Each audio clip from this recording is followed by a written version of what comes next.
Salut tout le monde et bienvenue dans cette vidéo aujourd'hui dédiée au PCI Express. Alors vous connaissez sans doute la norme PCI Express, c'est ce que l'on trouve dans nos PC, donc vous la connaissez certainement si vous avez déjà bricolé un peu avec des ordinateurs, et vous la connaissez sans doute puisque c'est là où on vient installer les cartes graphiques, les fameux connecteurs PCI Express. Mais aujourd'hui j'avais envie de vous parler dans cette vidéo plus en détail de la norme PCI Express, et de tout le standard qu'il y a derrière. Parce que le PCI Express, ce n'est pas que un connecteur, c'est un protocole, c'est une liaison, c'est tout un tas de choses. Pour aborder donc le PCI Express, j'ai décidé de diviser cette vidéo en deux sortes de parties. La première partie sera dédiée au protocole PCI Express, les liaisons PCI Express, les fameuses lignes PCI Express. Donc ça sera plus la partie en fait que l'on ne voit pas du PCI Express. Et la deuxième partie de la vidéo sera dédiée aux ports PCI Express, les fameux connecteurs PCI Express que l'on trouve notamment sur les cartes mères de nos PC. Et donc en fait tout ce que l'on voit du PCI Express. Donc tout d'abord le PCI Express en tant que protocole standard de communication. Donc le PCI Express c'est un protocole de communication qui permet de relier plusieurs composants au sein d'un ordinateur. L'idée c'est de relier par exemple votre carte graphique avec le reste du PC ou une carte réseau ou une carte son, ce genre de choses. Le PCI Express n'a pas vocation à être utilisé comme connectique externe. Il n'y a pas de câble PCI Express et on ne va jamais brancher une imprimante en PCI Express par exemple. La seule exception et l'une des seules fois où on utilise le PCI Express en tant que connexion externe, c'est dans le cas où on va utiliser par exemple la norme Thunderbolt qui permet de faire passer un signal PCI Express via un câble pour par exemple relier un GPU externe à un PC portable. Mais c'est à peu près le seul moment où on va utiliser une liaison PCI Express avec un protocole PCI Express de communication en externe. Sinon, le PCI Express est toujours utilisé pour des liaisons internes à un appareil.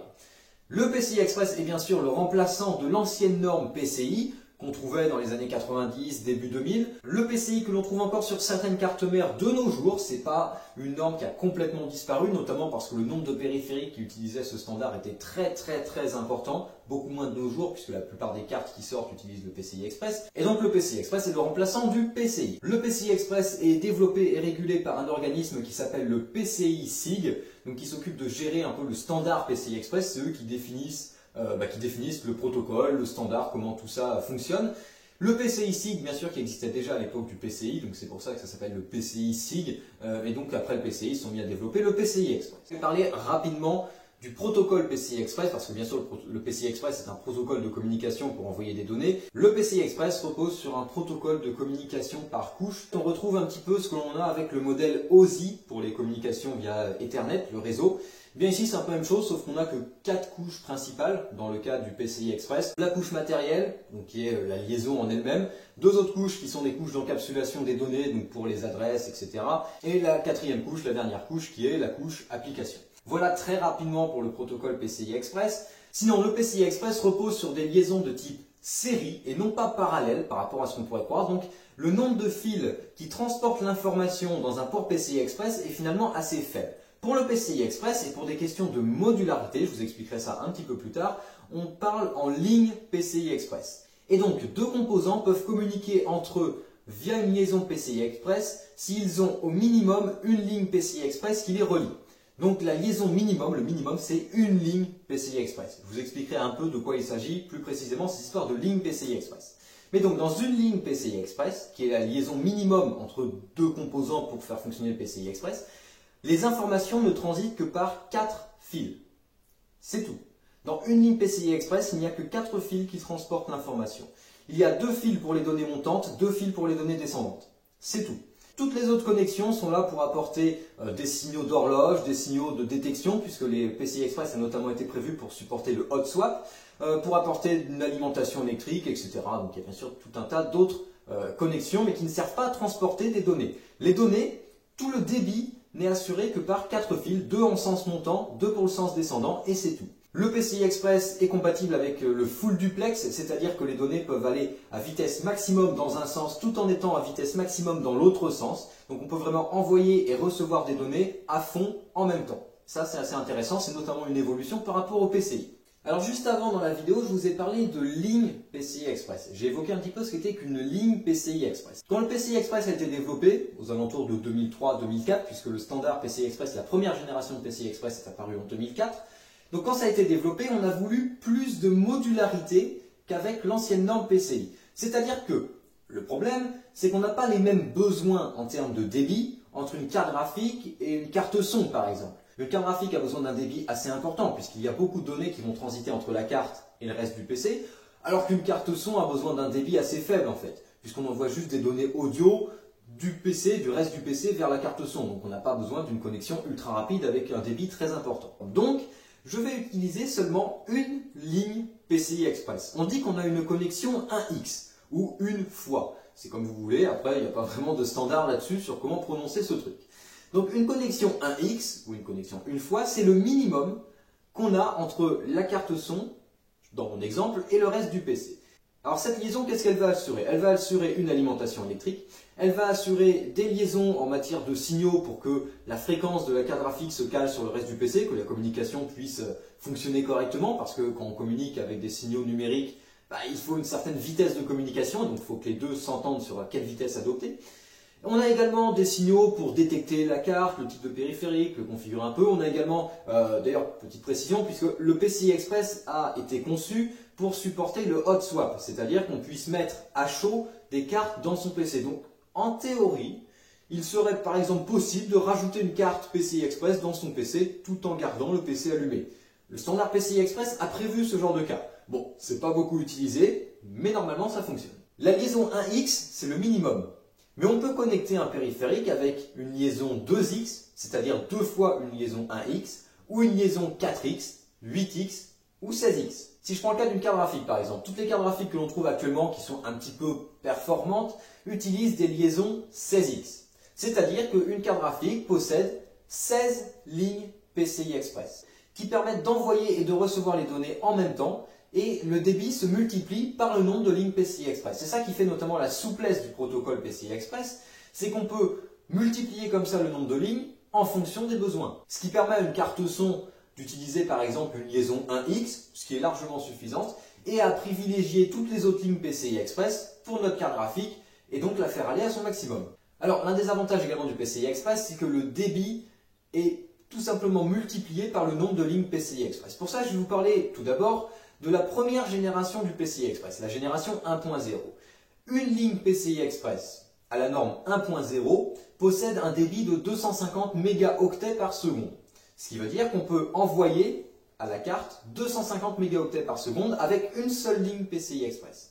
Comme c'est une liaison en full duplex, on peut envoyer 250 mégaoctets par seconde de données tout en recevant 250 mégaoctets par seconde en même temps. Bien sûr, comme toutes les liaisons en informatique, on ne dit pas que les débits se multiplient, on dit 250 mégaoctets par seconde, on ne prend que le débit dans un sens. Donc si maintenant j'ai une liaison avec 16 lignes PCI Express, mon débit est tout simplement multiplié par 16. J'ai donc 16 fois 250 mégaoctets par seconde, ce qui me donne un débit de 4 gigaoctets par seconde avec une liaison 16x à la norme 1.0. Donc en soi, la norme PCI Express est très simple à comprendre. Il suffit de connaître le débit pour une ligne PCI Express, de multiplier par le nombre de lignes qui relient nos deux composants et on a le débit. C'est aussi simple que ça. Maintenant, comme je l'ai dit juste avant, ici je vous ai parlé pour une connexion à la norme 1.0. La norme 1.0, c'est celle qui est sortie en 2004, quand le PCI Express a été officialisé pour la première fois, la première génération. Depuis, on a eu la deuxième génération de PCI Express qui est sortie en 2007, la troisième génération de PCI Express qui est sortie en 2011 et enfin la quatrième génération de PCI Express qui doit arriver cette année ou l'année prochaine. Pour ce qui est des débits maintenant, c'est très simple à comprendre. La première génération de PCI Express avait un débit de 250 mégaoctets par ligne PCI Express. Quand le PCI Express 2.0 est sorti, on ne s'est pas embêté, ce débit a été doublé. Donc une ligne PCI Express à la norme 2.0 assure un débit de 500 mégaoctets par seconde.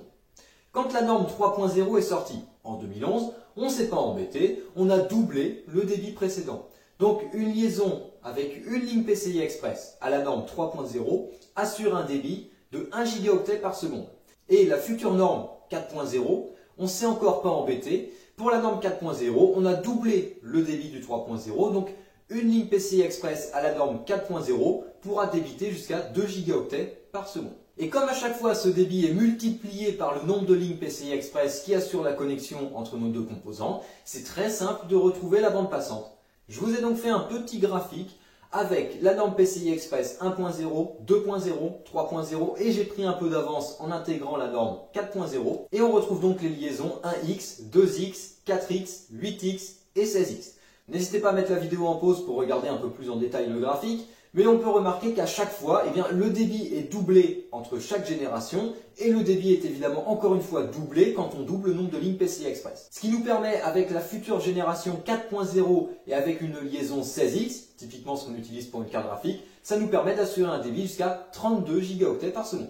Donc vraiment, c'est assez simple à comprendre. On a des lignes PCI Express. Quand on multiplie le nombre de lignes PCI Express, on multiplie le débit. Et entre chaque génération, on multiplie à chaque fois par le débit également. Donc c'est assez simple à suivre. Maintenant, il faut parler d'une deuxième chose importante concernant le PCI Express. Ce sont les ports PCI Express, les connecteurs PCI Express, ce que l'on voit physiquement sur nos cartes mères de PC. À l'origine, la norme PCI Express prévoyait 4 tailles de connecteurs.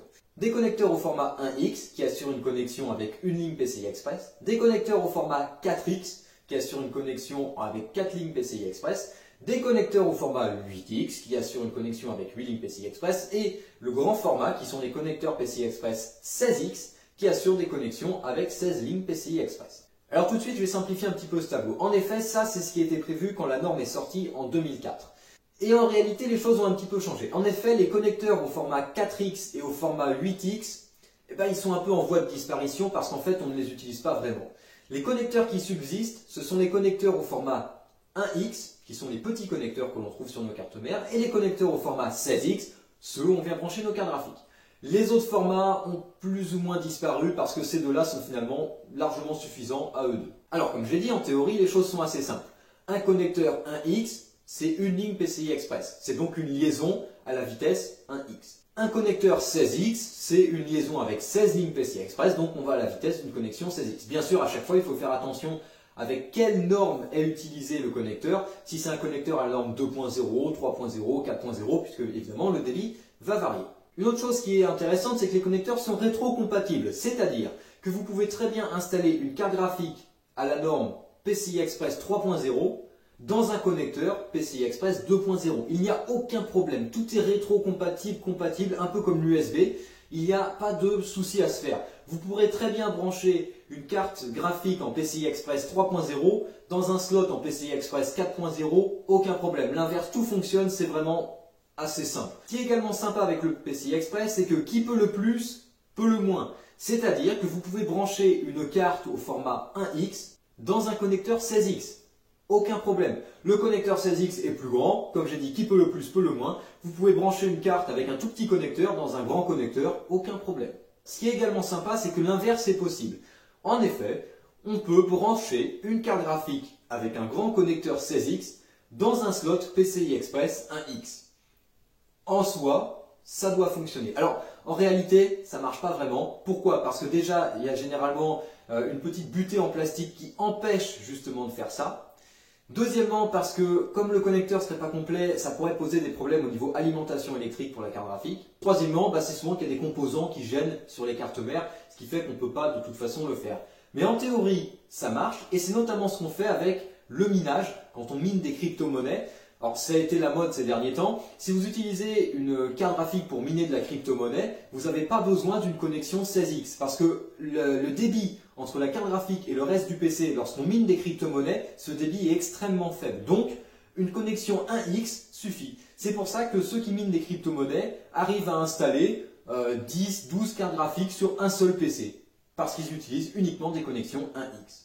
Alors, en parlant justement de mettre des cartes graphiques dans des slots 1X, ce qui va se passer en réalité, c'est que la carte graphique va se retrouver bridée parce que le connecteur 1X a un débit qui est beaucoup moins élevé qu'un connecteur 16X. Or, quand on utilise une carte graphique pour par exemple faire du gaming, le débit entre la carte graphique et la carte mère est quand même assez important. Donc évidemment, si vous mettez une carte graphique dans un slot 1X, elle sera bridée quand vous faites du gaming. Pas pour du minage, mais le minage de crypto-monnaie, c'est un peu un cas particulier. Pareil, si vous mettez une carte graphique dans un slot 4X, elle sera également bridée. Le minimum pour une carte graphique, c'est une liaison 8X. Parce qu'à partir d'une liaison 8X à la norme 3.0, avec les cartes graphiques récentes, le débit est suffisant. Donc, même si une carte graphique se retrouve connectée en 8X, c'est suffisant. Et justement, en parlant de ça, il y a encore des pièges dans la norme PCI Express. En effet, un port PCI Express 16X n'est pas forcément câblé en 16X. Parce que le problème, c'est que dans un PC, le nombre de lignes PCI Express, il n'est pas illimité. Et donc, les constructeurs répartissent les lignes PCI Express sur tous les slots. Généralement, le premier slot PCI Express, celui qui est le plus en haut de la carte mère, il est connecté en 16X plein format, pleine vitesse. C'est pour ça qu'on installe les cartes graphiques dans le premier slot, c'est parce qu'on est sûr que celui-là ira à fond et qu'on n'aura aucun bridage. En revanche, les slots PCI Express qui se trouvent en dessous, dans le cas des slots PCI Express 16X, puisqu'il n'est pas rare de voir des cartes mères avec 3 voire 4 slots PCI Express 16X, les slots qui se trouvent en dessous donc sont souvent bridés. En effet, il n'est pas rare que le deuxième slot PCI Express soit en réalité câblé en 8X. Donc si vous mettez votre carte graphique dans ce deuxième slot PCI Express, dans certains cas, après ça a étudié au cas par cas, mais dans certains cas, même assez souvent, la carte graphique se retrouvera uniquement connectée avec une liaison 8X. Et comme je l'ai dit juste avant, pas d'inquiétude, puisqu'une liaison PCI Express 8X à la norme 3.0 est suffisante pour la plupart des cartes graphiques. Il n'y a vraiment que des cartes graphiques très haut de gamme comme des Titan ou des 1080 Ti qui vont vous brider dans ce genre de situation. Et pareil, on peut également trouver dans certains cas des ports PCI Express 16X, généralement ceux qui sont le plus en bas de la carte mère. En soi, c'est un connecteur au format 16X, tranquille, mais en réalité, il n'est connecté qu'en 4X. Donc là, si vous mettez une carte graphique, potentiellement, elle se retrouvera bridée. Pourquoi est-ce qu'on fait ce genre de mixage, etc. Et pourquoi est-ce que tout ne va pas simplement à fond? Eh bien, c'est en fait parce que le nombre de lignes PCI Express dans un ordinateur, il n'est pas illimité. Il est même très limité. Si on prend le cas des processeurs Intel, par exemple, un Core i3, un Core i5 ou un Core i7 de la plateforme mainstream, donc les sockets 1151 actuellement, toutes générations confondues depuis des années, ces processeurs, même si c'est un Core i7, ils ne gèrent que 16 lignes PCI Express.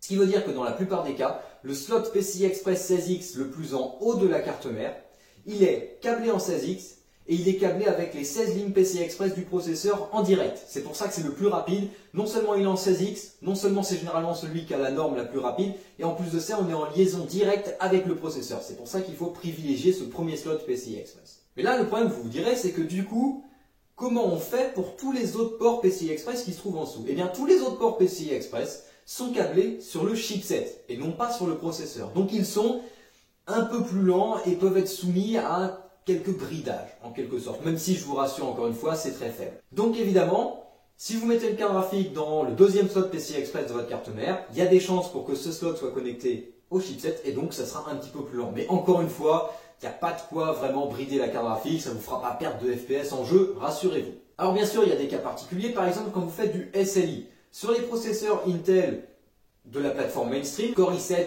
8700K, Core i5 8600K, etc. Quand on veut faire du SLI, les 16 lignes PCI Express du processeur sont divisées en deux. C'est-à-dire qu'il y a 8 lignes PCI Express pour la première carte graphique et 8 lignes PCI Express pour la deuxième carte graphique. De manière à ce que les deux cartes graphiques qui sont en SLI soient toutes les deux connectées au processeur et donc puissent aller rapidement communiquer avec lui. Et enfin, il y a un autre cas particulier qui sont les plateformes haut de gamme. Donc les plateformes Threadripper par exemple de chez AMD ou les plateformes X299 actuellement chez Intel, donc avec les Core i9 ou les gros Core i7. Ces plateformes sont différentes puisque les processeurs ne sont pas les mêmes que ceux de la plateforme mainstream, donc ils ont souvent plus de lignes PCI Express, ce qui permet d'avoir plus de ports PCI Express gérés directement par le processeur. Encore une fois, c'est très compliqué, c'est vraiment à prendre au cas par cas en fonction de votre processeur, de votre carte mère, de l'utilisation des lignes PCI Express, donc c'est assez complexe. Parce qu'il y a l'histoire de switch PCI Express, les lignes peuvent être envoyées un coup au premier port, après réparties sur le premier et le deuxième, enfin c'est assez complexe. En tout cas, retenez, parce que c'est quand même le cas de, je dirais 90% des gens, retenez que pour mettre votre carte graphique, c'est le premier slot PCI Express 16X le plus en haut de la carte mère, parce que c'est celui qui est le plus rapide, il est câblé directement avec le processeur, et vous êtes sûr de ne pas avoir de problème. Voilà pour cette vidéo, j'espère ne pas vous avoir trop embrouillé avec ces histoires de lignes, de ports, de liaison, etc. Encore une fois, si vous avez des questions, n'hésitez pas à les poser dans les commentaires. Si vous avez aimé cette vidéo, n'hésitez pas à la liker. Si vous n'avez pas aimé, vous pouvez disliker, puisqu'il paraît que pour YouTube, c'est la même chose. Et enfin, n'hésitez pas à vous abonner si vous avez envie. Et moi, sur ce, je vous dis salut à tous et à la prochaine.